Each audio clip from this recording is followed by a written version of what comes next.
Hosting and bandwidth provided by the Blue Box Group. Check them out at bluebox.net.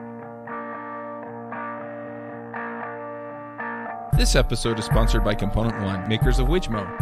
If you need stunning UI elements or awesome graphs and charts, then go to widgmo.com and check them out. Don't panic, they'll be paid for most of us. Hey everybody, and welcome to episode 91 of the JavaScript Jabber Show. I almost said the Freelancer Show.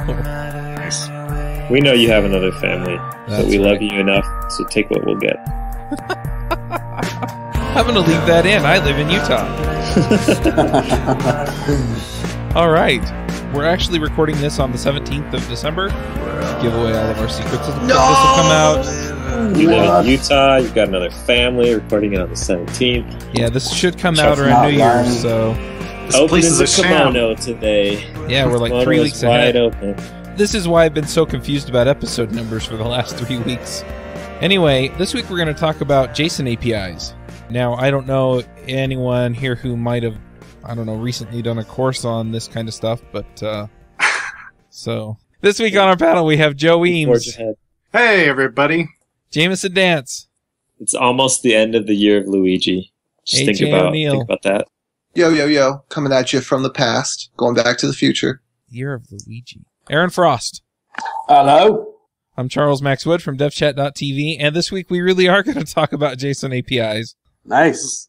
So, JSON APIs, I mean, the concept's pretty simple, right? You make a request to a server, you get JSON back. Yeah, that's why it's so easy to implement. Do we want to Nice. get into the philosophical debate about why you would do this at all? Or do we just I want do. to assume you have decided to do a JSON API? No, Because we should. hate XML, that's why. But wait a Well, second. Why not? Why not I'm- do a server-side app? There was like 3 good questions in there, though. Yeah. Like, why not I only XML, noticed one, so yeah, go ahead, Aaron. XML versus JSON? Pretty sure XML, here, of course. I'm pretty sure you can't even do JSON because it's the XML HTTP request object, right? So it only does XML. Yeah. It would be Yeah, wrong. Mostly just malformed XML, actually. Yeah. Strict unfortunately. XML would cause a parse error. It's got that little exclamation right in the front. Uh-huh. So are there drawbacks to XML, other than the fact that you can't read it and it's a little more verbose than JSON? List out all the drawbacks. It's too big. Way too big. Hey, it's way too big, yeah. Sucks to read. There's no representation of objects, arrays, strings, or literals. There are. It does have Yeah, like... see? You don't know. representation. Like, how do you represent an array in XML? The answer is however you want. Collection. You can do a collection of anything. The same way you do Yeah. like an unordered list in HTML. I mean, it's just a... So I'm just going to put li in front of my item, and that's going to make it an array? If that's what you called the thing, yeah. So basically, there's no standard way to do it. I Boom. think the point you're trying to make, AJ, is more that XML conveys less about the content than JSON does. That's It's- always it's- true because you've got like the XML tag itself. You can put attributes on it the same way you can attribute an HTML tag. So it's got some things that JSON doesn't have. You do it a different way in JSON though. I mean, you get the same functionality just a different way, right? Yeah, so maybe the right way to say that is that it requires a little bit more understanding on the sender, part of the sender and the receiver. Maybe the correct way to say it would be it's a markup language, not an object notation. Yep. Yeah, but that's... I think XML versus JSON is a good illustration of the value of constraints because JSON is a much more constrained format. But if you let people do whatever they want, then I will misunderstand what is the correct way to do stuff and I'll do something dumb. So I'm the consultant here. I'll give you the right answer. It depends, but use JSON. Yeah. Yeah. One of the worst talks I ever listened to was at the Utah Java user group, UJUG, and a guy came in and spoke about why JSON sucks compared to XML. And I was a new programmer, so I didn't dare to speak up, but I was just like, that's so much wrong about what you're saying. I've learned since then that he was just totally wrong. XML, it's not easier to read.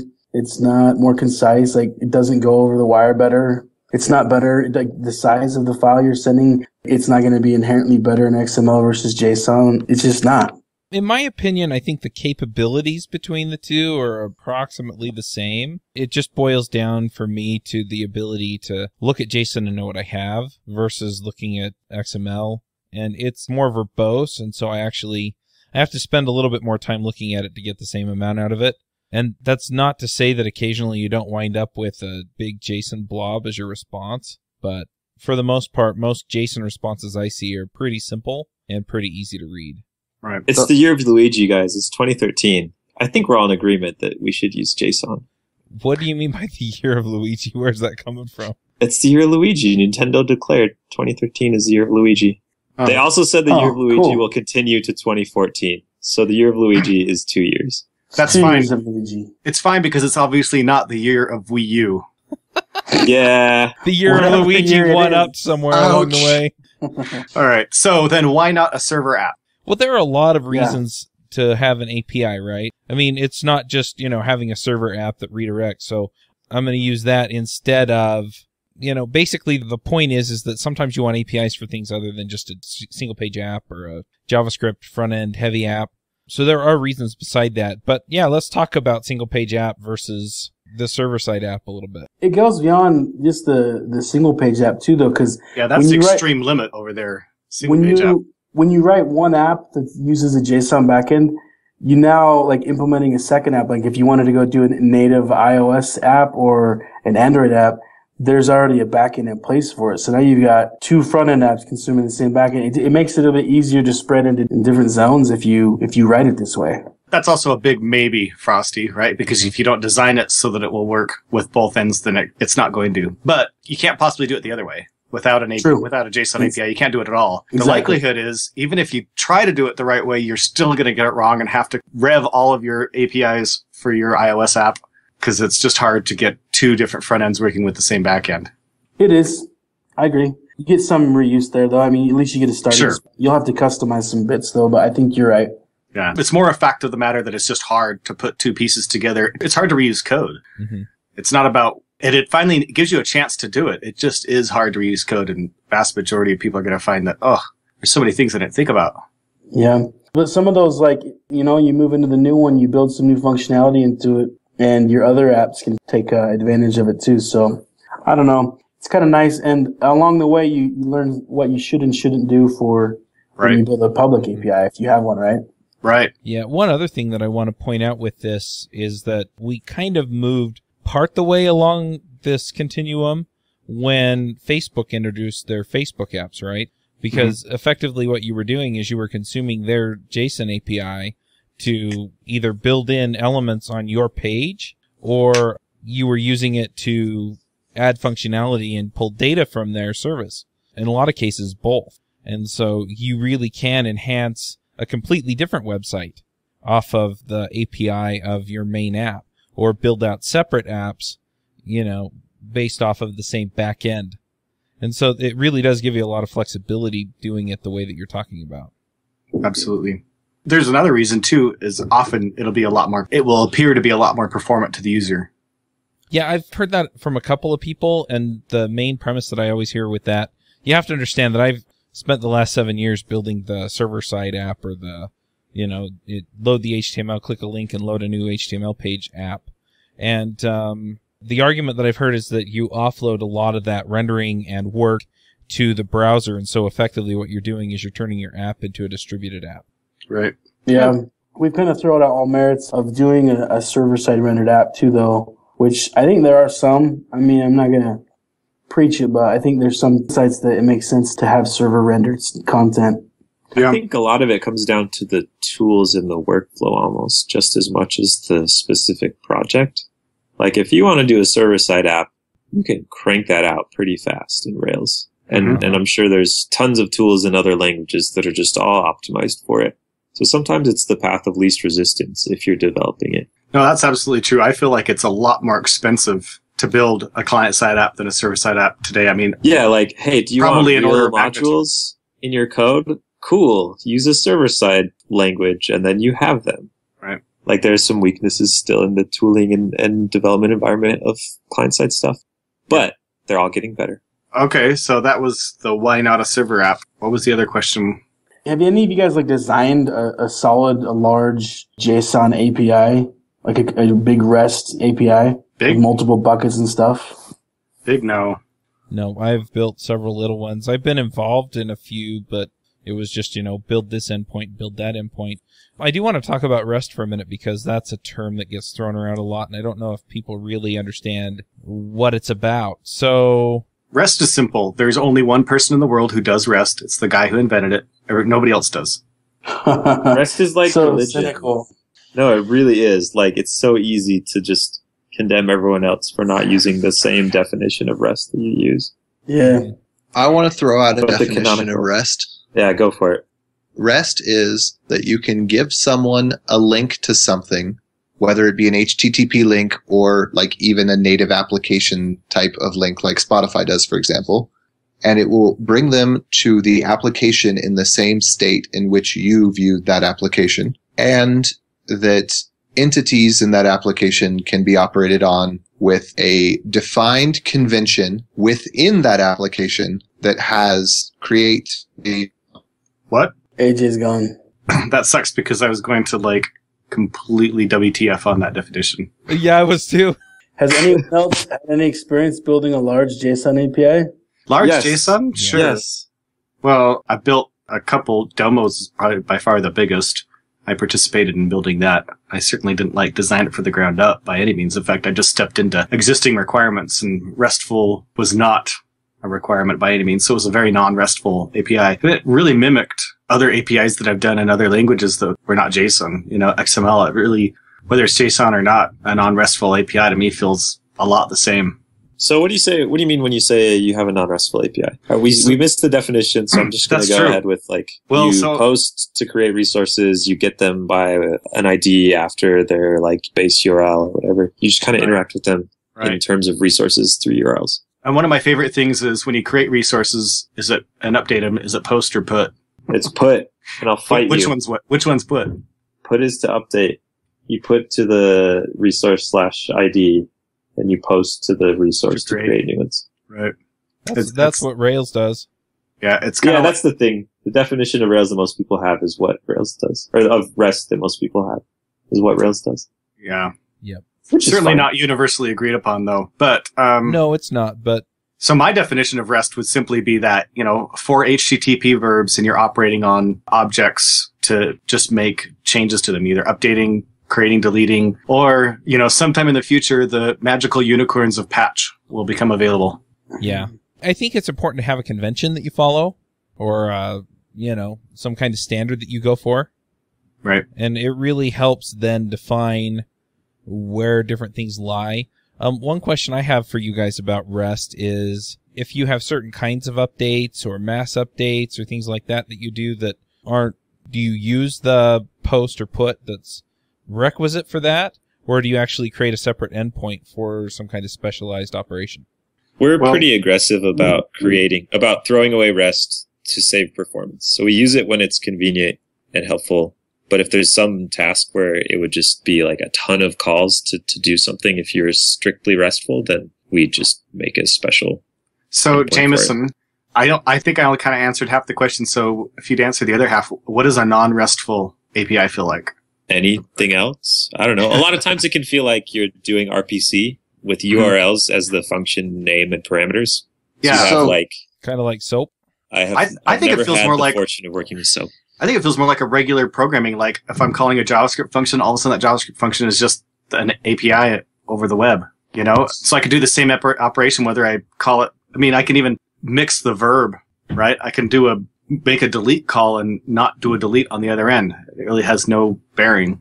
Yeah. So Usually, I mean, you want to keep some sanity though, right? If you're deleting stuff, even if it's not Sure. going to fit into a RESTful URL, like Yeah, there's still use no delete verb.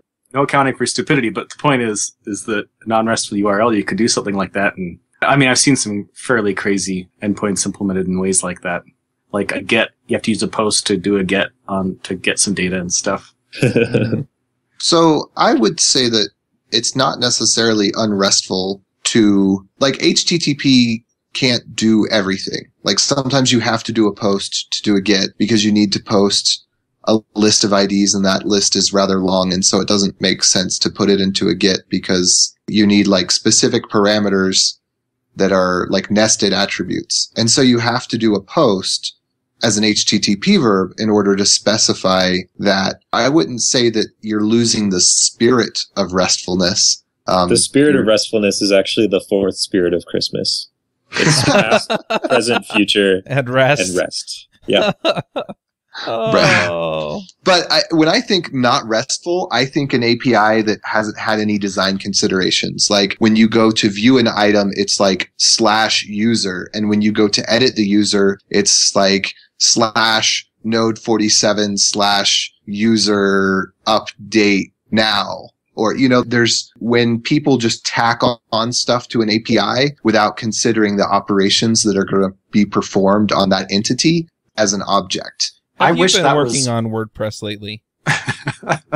I wish that was my definition of what RESTful and non-RESTful was, and I certainly don't feel like the general industry as a whole agrees with you with that, AJ. Where would you say that what I said was incorrect, that is not RESTful? I'm only going by what I feel like the industry as a whole says. The industry as a whole says REST is, get, post, put, and delete on raw entities. But REST doesn't. HTTP is an implementation of REST. It's not what REST is.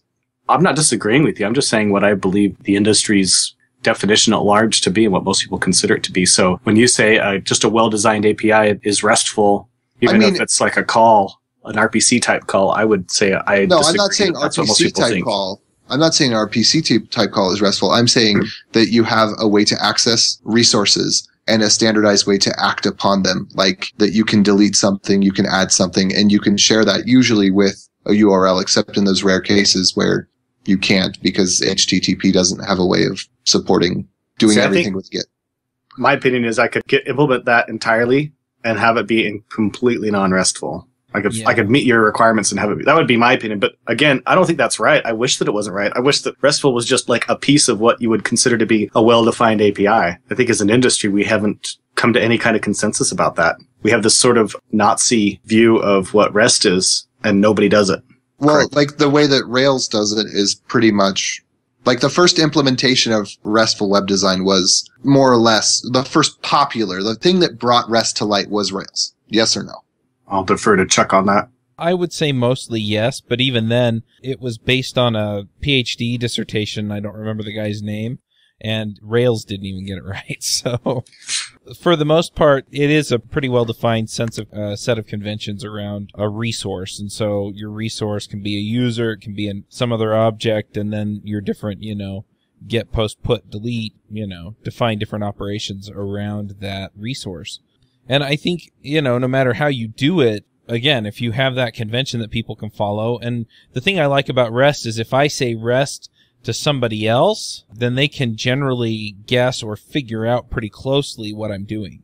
Yeah, and I would say that mostly they wouldn't have a definition like what AJ said. Even though I like AJ's definition, I would say most people would not agree with that. Yeah, I agree with you on that. I mean, there's enough convention around it for most people to where, they would approach it in a particular way because they know that it works in a particular way. But I also think that, like Jameson said, when you come to actually building a real production type application, you quickly realize that REST has a whole bunch of holes, and so you start, either making... Right, you start deciding which rules to break. Yeah, exactly. And you make intelligent trade-offs there, but... hopefully... Yeah, and that's the other thing is, it's one of those things just like everything else where you figure out, oh, that really hurt when I did that. You figure out where the potholes are and you make mistakes, and that's how you gain experience in doing it right. The other thing is that with a good REST API, if you do deviate, you need to make sure that you are absolutely documenting where you deviated at so that people know what's different from what they expect. So here's a monkey I want to throw. Sorry, go ahead, AJ. I feel like what I said got misinterpreted because I didn't understand anyway, what I'm saying is like a RESTful API is pretty much guessable, right? Like you more or less know, like once you see the application, if users is with a pluralized with an S, and then to get a new user, you go to users/new. I pretty much expect that every entity in the application is going to be something like that. Like it's this idea of following this CRUD, create, read, update, destroy pattern that within the application is consistent. I've seen REST endpoints where all the actions and all the bits that need to be twiddled are in the URL. And I've seen REST endpoints where it's fairly shallow as far as the URL you're doing some verb to, but the actions and most of the specifics are contained in the request, like the JSON that you send in the post. Oh, really? And so I'm not sure which one I prefer most. Like when I dorked around, and this was a few years ago, and I don't know if it's changed, but when I was dorking around with like the Facebook API, most of the stuff that how you affected what you were going to get back was in the request body in a JSON object, as opposed to, you organizing it into this big long URL. So you're saying like you could update /users and include the bookmarks array in that instead of updating /users and then separately updating /bookmarks/ID. Yeah, or maybe you just, I'm not saying it's designed right, but maybe you put to the users and I know we're using hypothetical endpoint here, but you put to the users and you have some action parameter in that object that describes what it was going to do, and that action is in the JSON object versus being up in the URL. I've seen both, and I don't know which one's right. Like when you guys were trying to define what's REST, I was trying to get the answer out of that. Which one's the right way and which one's the wrong way? And there's another third option in there, and that is query parameters as well. Exactly. I forgot to mention that. Yeah. So say that again. What parameters? Query parameters, right? So if I do a get to /users/1 or /users ? ID = 1, right? Uh-huh. Are they both RESTful? And which one's right? Is one of them wrong? I think most people prefer, I don't know. It seems to me like the industry as a whole prefers just URLs to describe everything, which I think is shallow, weak. In my mind, query parameters are for filtering. They're for doing queries on the data set that you've returned. Right. So if you require query parameters or a call will fail, I think that's a mistake. And I think it should be changing the data representation that you get by hitting that main resource. Interesting. Yeah, like not a adding limit things to or it. Sort, something like that. Yeah. I probably don't feel as strongly as about it, but I do like what you say. Right. Basically, where I'm at is that, again, so putting the parameters into the URL itself basically says this is the resource. So it could be a list of users or whatever, and then the query parameters just refine that.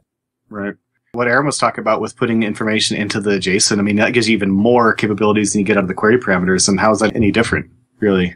So that doesn't sound RESTful to me if you're putting stuff into a JSON package. Like, if you're posting instructions in JSON, that sounds more like RPC than REST. Yeah, I don't disagree. That's why I was asking. I had seen people have a REST endpoint that was built like that, and I was wondering if it was a good idea or not. Well, it certainly gives you some versatility. I will, however, say with regards to like what Jameson was saying about the query strings, I do think they're only for gets, right? Like you shouldn't be doing query parameters on a post or any other verb there. It would only be on a get, right? Yeah. I think so. My opinion, yeah. Yeah, but then you can put your query parameters in the post header like you do if you're submitting a form. Right. So I kind of want to move on to some other areas. I mean, we've kind of, talked. Okay, I have another area I want to move to. Okay. OData, vastly superior to REST. Go. OData? I don't even know what that means. Oh, you don't? No. Oh, OData's the shiznit. I got nothing. I don't dislike... I assume you're correct then. I don't have an opinion between OData and REST, but OData is basically like... You know how REST is the CRUD operations? But you're kind of limited in what you can really say as you make a request. Like if you want to get an entity, you get that entity, but you can't say, oh, also while you're at it, get me these related entities. And I only want these properties of the first entity and these other properties of the second entity.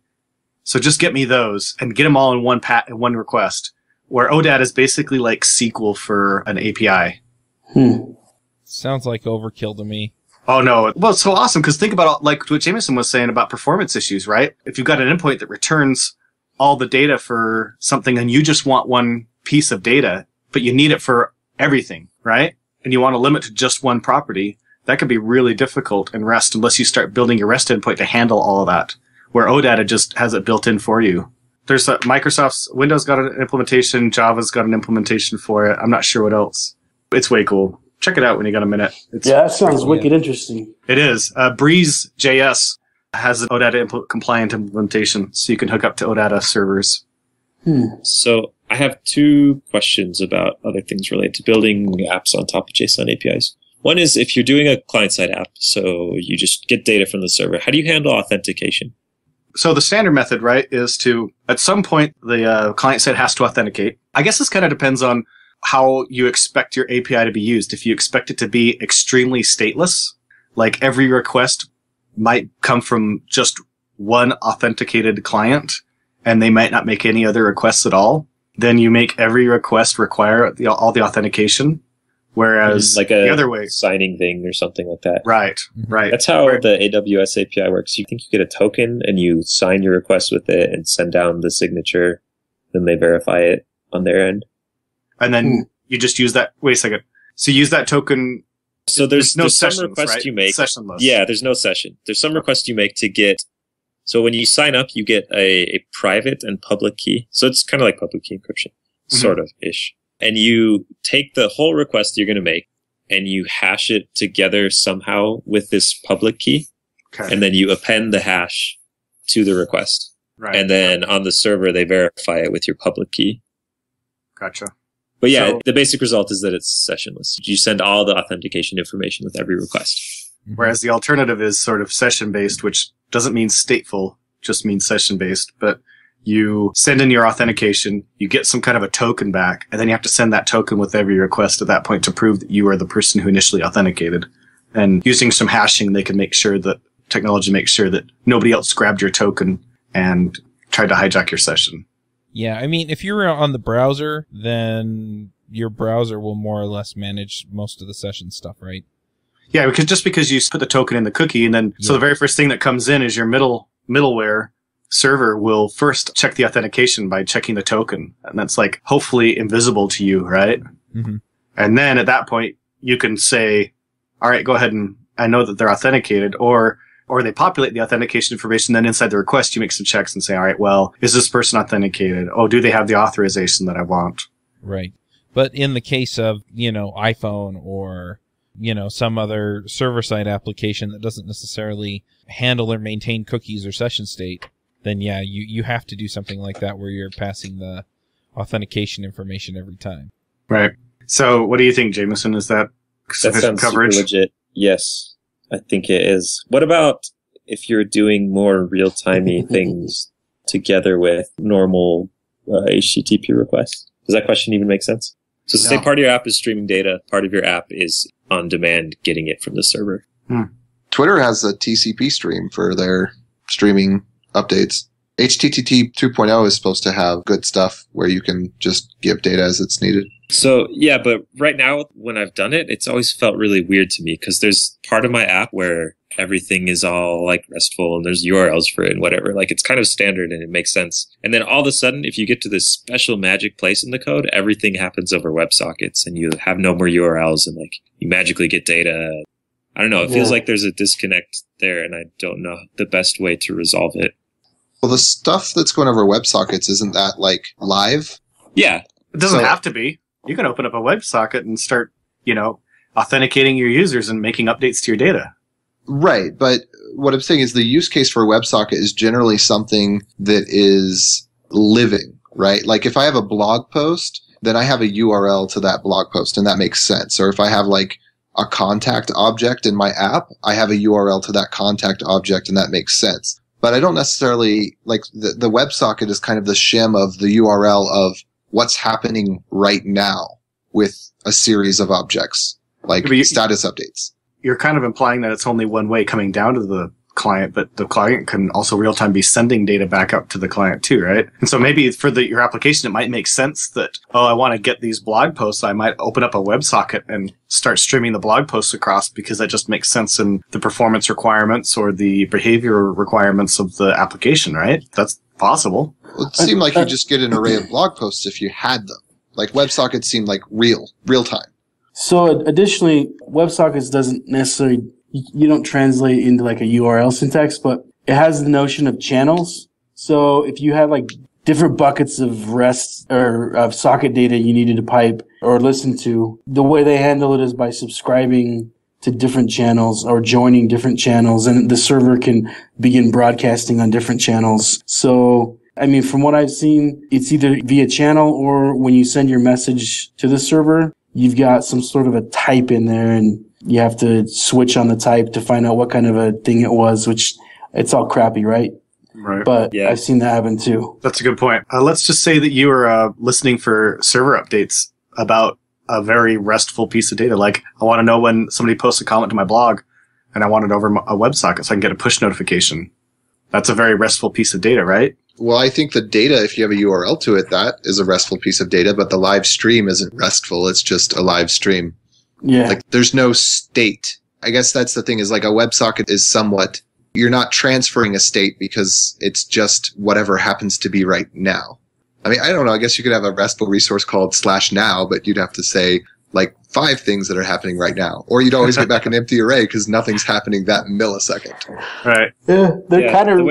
I was just going to say, the way we do it right now that still feels weird is for anything that has live updates, there's also just an endpoint to get the entire state of that collection. So you can say, give me all of the posts right now.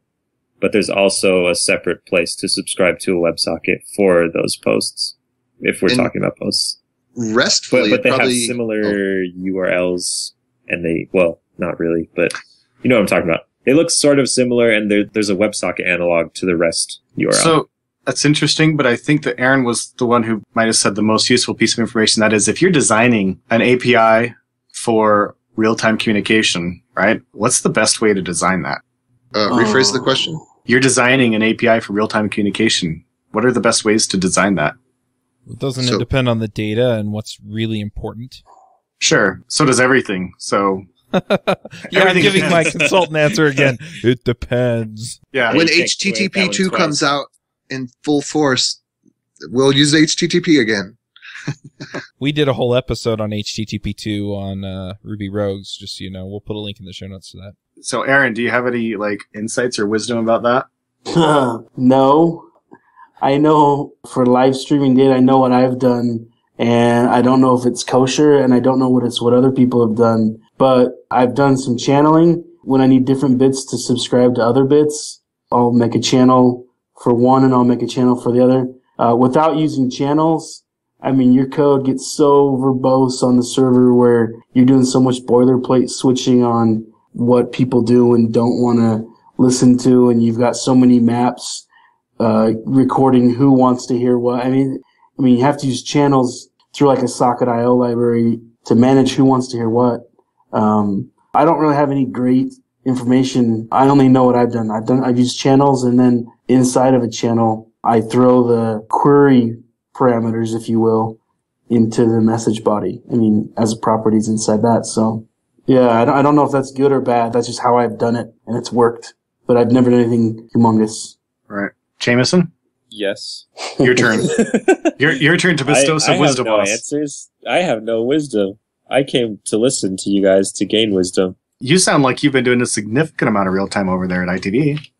No, I don't know. We do a little bit, but it's not. I'm pretty sure Aaron does more. It's just what I said. I should be more specific. We have channels that match the RESTful endpoints.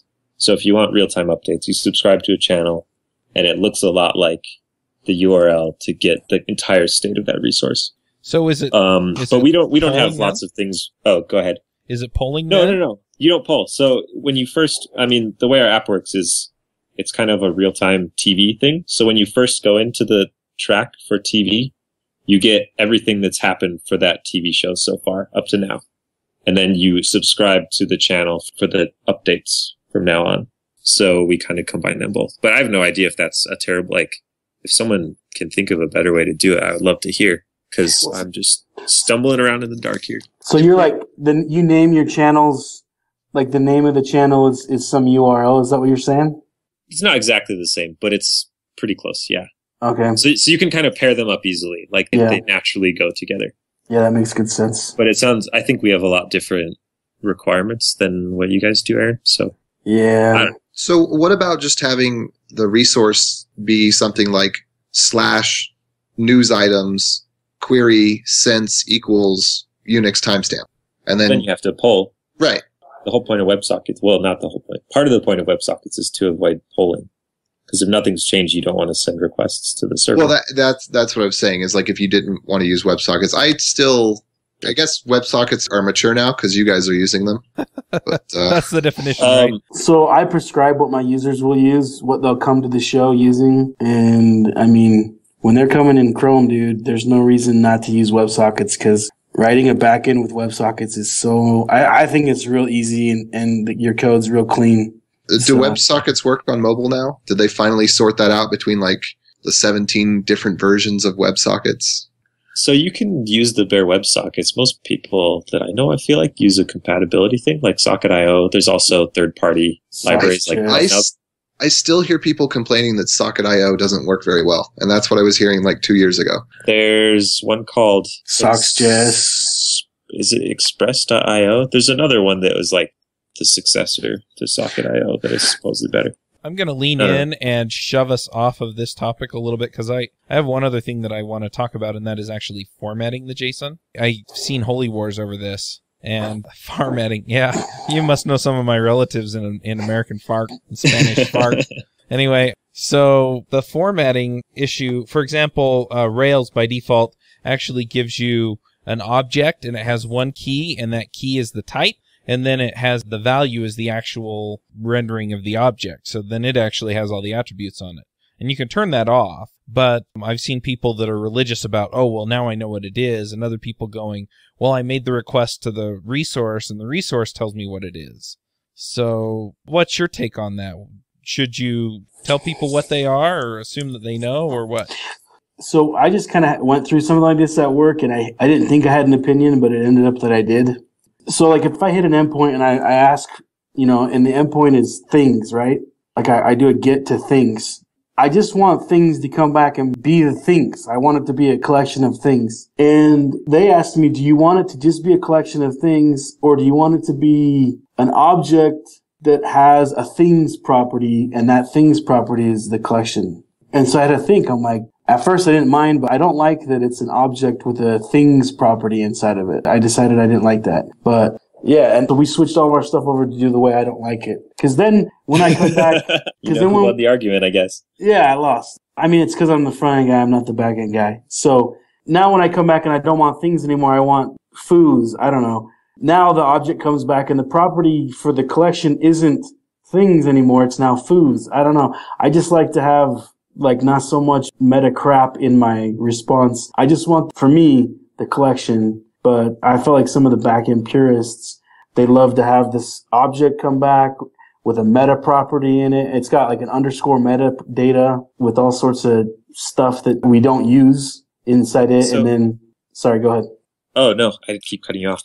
And then you got your foo property, which is the only thing you really care about. So I just thought it was weird to bury it one level deeper inside of the response. But I feel like it's geared toward people that make tools to consume them automatically instead of consuming each resource specifically. That's what the default REST adapter in Ember Data expects.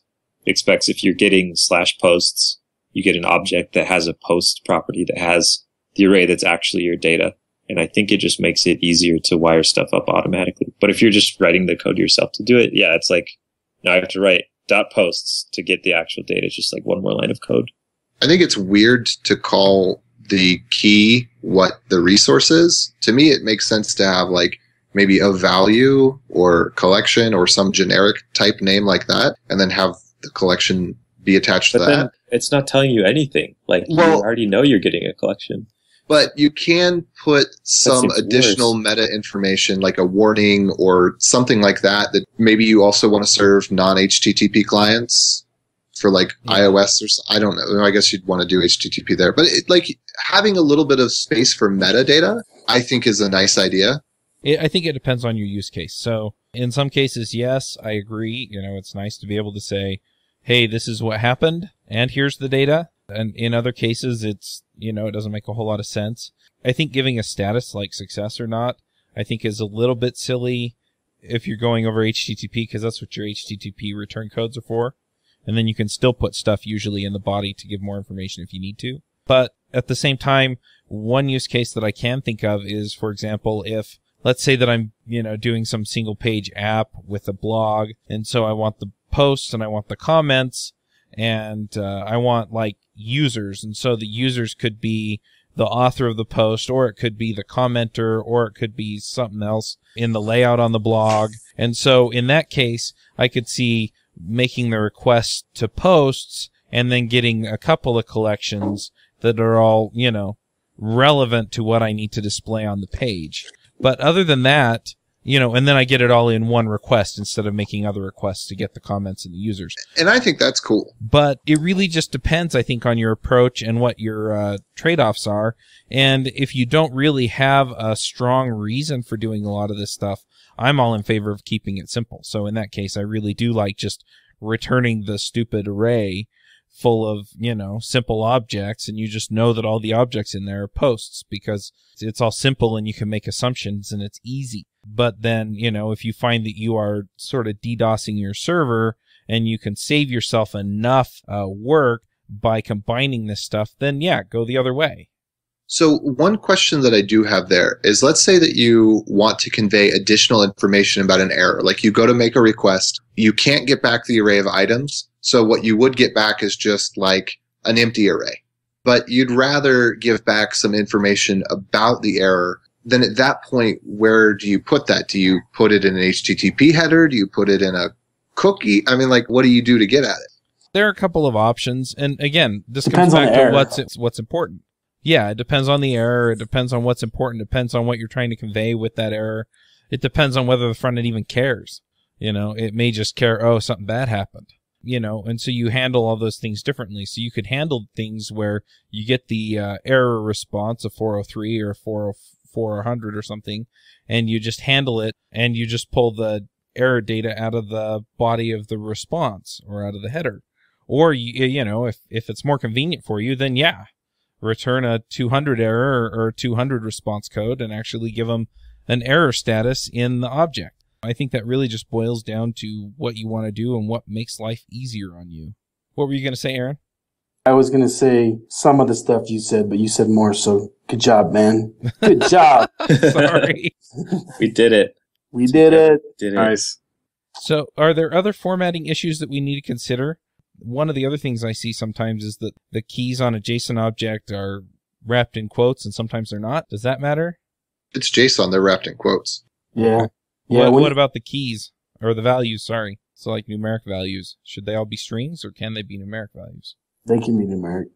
They should be numeric if they're numeric, and they should be strings if they're strings.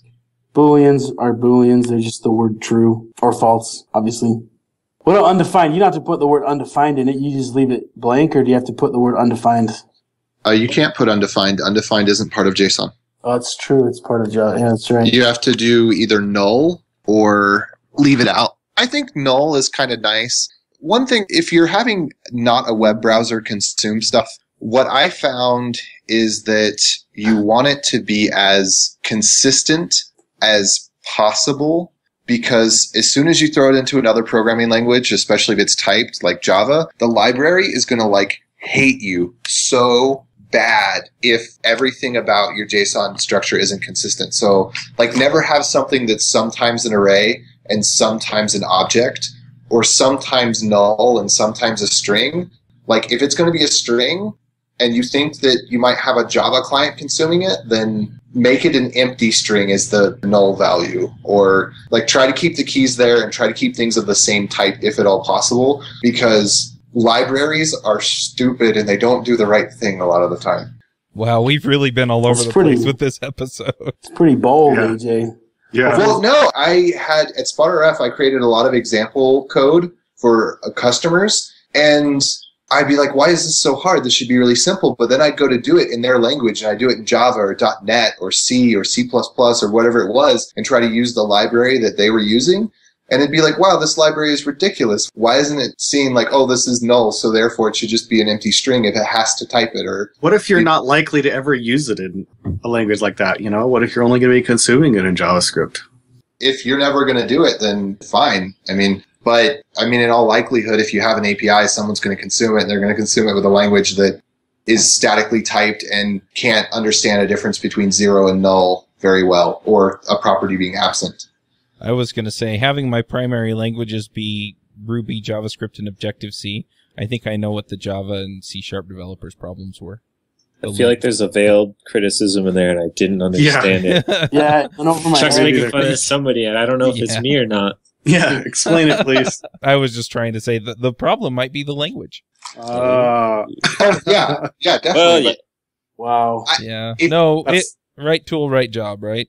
Right. If any government is going to consume your data, pretend like their parser is a C parser, because it's going to be at least that bad or worse. Right. Well, I just know how many times I've sent out object as the value of my JSON keys, so I can't make fun of people for parsing stuff out too much. You know, when you're like trying to string an object. Yeah. That's I'm just guilty. totally. What do you call it? The polymorphism at its finest. Just everything's contained in that one little string. It's true. You just have to figure out what it means. Yep. All right. Well, anything else that we should cover in here? I'd like to come back full circle and ask each of you guys one question, okay? You're building a new app from scratch. You're the designer. You're designing everything. You're building your API, and it's got whatever kind of front end you feel like it's going to have. Do you build a RESTful API or a very strictly RESTful API or not? Aaron, go first. Yes? Question mark? No, of course I do. I mean, when I hear the Rails guys say how easy it is to build Rails apps, and I think, building a client side, a thick client in a web browser with an Node Express backend, I think that's about as easy as it gets, having never used Rails. So yeah, and when I use Node, everything I do is REST. So I don't even have like another go-to option. It's always, solid REST. It returns, 401s, 402s. I don't 404 it, but I could. And everything, post, gets, puts, everything, matters, the verbs. So I definitely don't go by the JSONAPI.org stuff because preference. I mean, I could be convinced to do not that, but yeah, that's my take. All right, explain the 404 thing you said. Yeah, you use 401s instead of 404s? I gotta go Google what 401 is. Yeah, I don't even... On my own stuff, my personal stuff, not at work. I just return empty arrays because I don't like to catch 404s because I'm lazy. Oh. Okay. You're the enemy. All right, Jameson. Yeah. You're next, Jameson. 401's unauthorized, dude. I was like, wait a minute. 403's unauthorized. So it's 401. 403's Oh, is it? I thought 403 was payment required. Oh, 403's forbidden. You're right. My bad. Man, we're Okay. such nerds. Okay, Jameson, go. Arguing about. Yes, it's kind of the default. Unless there's a reason not to, then I would just do it because I think it makes sense. All right, so yes, until there's a reason not to. But the reason not to isn't that I didn't want to. It's like, this is way too slow to do with REST, or this is real time and it doesn't make sense or something. All right, AJ, you're up. I'm less sure of what REST is after our conversation, so I don't know anymore. Sorry, users. You picked the wrong week. I am Tron. I fight for the users. Is that I always return 418 no matter what. Good. But I think that just being consistent, like having the idea of that CRUD interface is good, but I don't think that you necessarily need to be like extremely strict about it, because sometimes HTTP just doesn't do stuff well. Like sometimes you have to post when what you want to do is a GET, because GET doesn't have a body and query parameters just don't serialize well for certain types of things that you need to do. And sometimes you want to do stuff like, I don't know if it's technically RESTful, what Chuck was saying earlier, where you get the post and the comments and the users all at once, and then on the client side, reconstruct it to match, each user to the post or the comment or whatever. But I think that makes a lot of sense. It sounds RESTful to me, Right. but, it's not strictly RESTful in that I make one request per user and one request per comment and one request per blog article, which I think would be really weird. Okay, Chucky, you're up. I just heard AJ and I'm sitting here thinking he's just trying to justify being a REST hippie. I don't even know what that means, but I agree. So, yeah, I tend to follow the REST convention as defined by Rails, because that's usually what I'm working in to build these APIs. And, yeah, I mean, if I have a reason to break with the standard, put, post, get, delete, convention, I'll do it. But usually it's out of, major performance or major convenience wins. Otherwise, I just stick to what they've got there. So that's my approach. So, speaking of 400 errors, I recently had a reconstructive surgery on my knee because my ligament was torn. And Aaron, do you remember who made the joke? Me. Yeah. It was Aaron. So Aaron, tell your joke. Let me explain it. My ACL was actually just completely missing. The doctor went in for some other purpose, and I had absolutely no ACL. So I had to have surgery to explain it. So I was telling this to Aaron, and Aaron says, dude, you 404'd your ACL, bro. There's a geek joke for you. That's geek. Yeah. That's so, geek right so there. Joe, if you were building an API, would you go with REST? You know what? I'm probably going to vary just a little bit and say I'd probably go like kind of half. I think I feel like I do more REST when it makes sense and do more kind of like an RPC type feel. And I just feel like, oh, I want an operation that does this and call over the web. So I'm a little bit more loosey-goosey than the 4.0 views. Loosey-goosey. Yeah. So an idea of something that's not very RESTful, phone calls, text messages with Twilio. That's something where it makes a lot more sense to do RPC style stuff because it just doesn't really fit into the paradigm. Right. If you use their API, you kind of understand what I'm saying, maybe. But you're not dealing with a RESTful resource per se there. I mean, you kind of send it off and done. I disagree, bro. I think Twilio is REST, man. Depends on which part you're talking about. Because one part is super RESTful, but then the other part of their API is like really, just because it's so stateful, like it's entirely stateful in terms of like sessionful is what I mean. Let's shut all that after because I haven't seen that. I've done some Twilio and I thought, I love how you REST into their system and they REST the stuff back out to your system. Like it's REST in, REST out. I think they're pretty solid. It says REST on the API docs.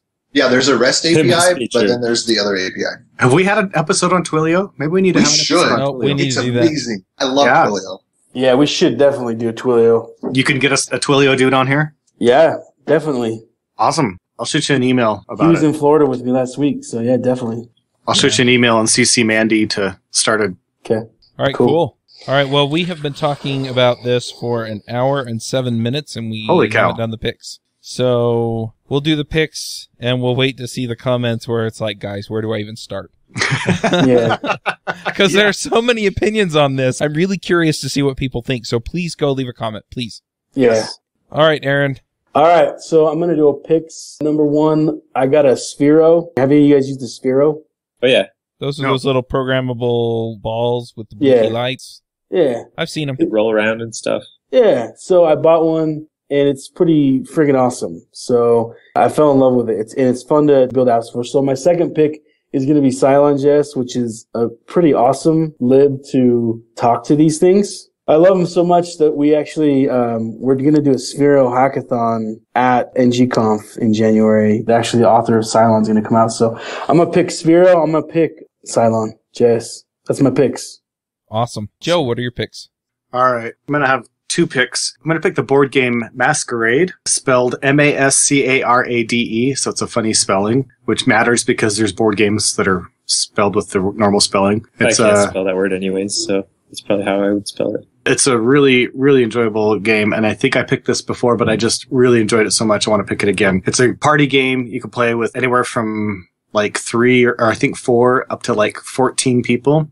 Plays in like 20 minutes, and it's kind of a bluffing type game. It's just really, really, really fun. So I'm going to pick Masquerade. And then my other pick is going to be the pair of books, The Winds of War and War and Remembrance. They were authored, I don't know, like in the 80s or something, sort of a historical romance about World War II. Although romance is kind of stretching it because it's just more about like this family of people during World War II. And just an amazing set of books if you like World War II or interested in World War II at all. It's just an absolutely amazing set of books. Beautiful books. I'm in the middle of the second book, War and Remembrance, right now. And absolutely one of the best pairs of books ever written, especially a historical fiction.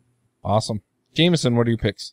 I have 2. One is Gatling, which is a tool for doing load testing. I was looking into this for a couple of weeks, and this is the best open source load testing tool I've found if you need to do flexible or trying to recreate user actions to an API, but also need the flexibility to fill in dynamic values. So say like, I want this user to go to this page if you want to hit this specific resource, but with a range of possible IDs or something. So it's been really great, and it's pretty impressive how much load you can do off just one machine.